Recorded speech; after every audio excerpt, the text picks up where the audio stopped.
बरनाली सिंह, एक एसडीएम अफसर, अपनी सहेली की शादी में जाने के लिए बिल्कुल आम लड़की की तरह निकली थी। न कोई सरकारी गाड़ी, न सुरक्षाकर्मी, न दिखावा, बस सादगी में लिपटी एक सच्ची और ईमानदार महिला। माथे पर हल्की बिंदी, सादे कपड़े, चेहरे पर मासूम मुस्कान और मन में सिर्फ अपनी सहेली की खुशी देखने की चाह। वो अपनी मोटरसाइकिल पर हवा से बातें करते हुए जब हसनाबाद के पास पहुंची तो सामने पुलिस का चेकपोस्ट नजर आया। वहां इंस्पेक्टर प्रोसेनजित अपने साथियों के साथ खड़ा था। चेहरे पर अकड़, आंखों में घमंड और होंठों पर वो हंसी जो सिर्फ सत्ता के नशे में पनपती है। उसने लाठी लहराकर बरनाली को रुकने का इशारा किया। कहाँ जा रही हो? उसने कड़क आवाज में पूछा। बरनाली ने शांत स्वर में कहा, एक सहेली की शादी में। लेकिन उसकी सादगी, उसकी मासूमियत इंस्पेक्टर को और चुभने लगी। उसने नजर भरकर देखा और हंसते हुए बोला, हेलमेट नहीं पहना, तेज बाइक चला रही थी, अब चालान कटेगा। बरनाली समझ चुकी थी कि यह कानून का बहाना नहीं, बल्कि उसकी नीयत का आईना है। उसने विनम्रता से कहा, सर, मैंने कोई कानून नहीं तोड़ा। ये सुनते ही इंस्पेक्टर का घमंड और भड़क उठा। उसने अचानक जोरदार थप्पड़ बरनाली के गाल पर जड़ दिया। वो थप्पड़ सिर्फ एक महिला के चेहरे पर नहीं पड़ा था, बल्कि इंसाफ की आत्मा पर पड़ा था। बरनाली का चेहरा तिलमिला गया। आंखों में दर्द और अपमान का ज्वालामुखी फूट पड़ा, लेकिन उसने एक आंसू भी नहीं गिरने दिया। उसकी खामोशी इंस्पेक्टर को और चुभ गई। घमंड अभी भी बाकी है, वो गुर्राया। कांस्टेबल्स ने उसके बाल खींचे, हाथ पकड़कर घसीटने लगे। उसकी बाइक पर लाठियां बरसाईं। वो औरत, जो पूरे जिले की प्रशासनिक रीढ़ थी, सड़क पर एक साधारण औरत की तरह अपमानित की जा रही थी।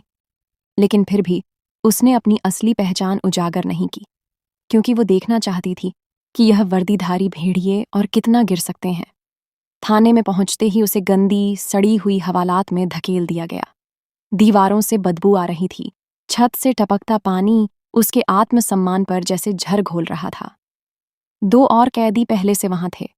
उनमें से एक ने दबी आवाज में पूछा, बहन, तूने क्या गुनाह किया है? बरनाली ने दर्द भरी मुस्कान दी, मगर कुछ नहीं बोली। उसका दिल रो रहा था। अगर एक एसडीएम को यह हाल मिल सकता है, तो एक आम इंसान की हालत कितनी दर्दनाक होगी। उधर इंस्पेक्टर हंस रहा था, फर्जी केस लिख रहा था।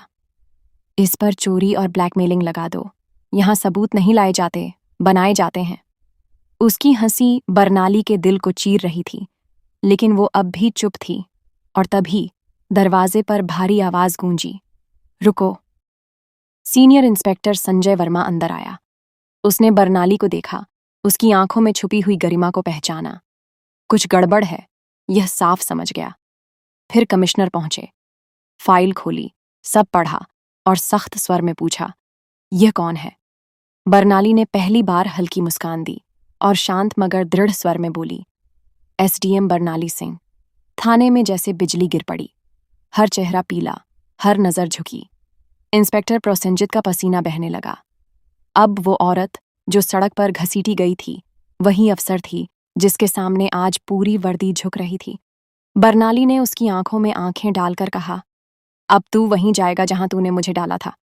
कमिश्नर ने तुरंत आदेश दिया, इसे गिरफ्तार करो।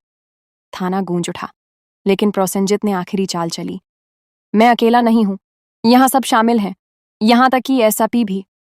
ये सुनते ही जैसे पूरी दीवारें कांप गईं, और जब सच सामने आया तो पूरा थाना, पूरा जिला हिल गया।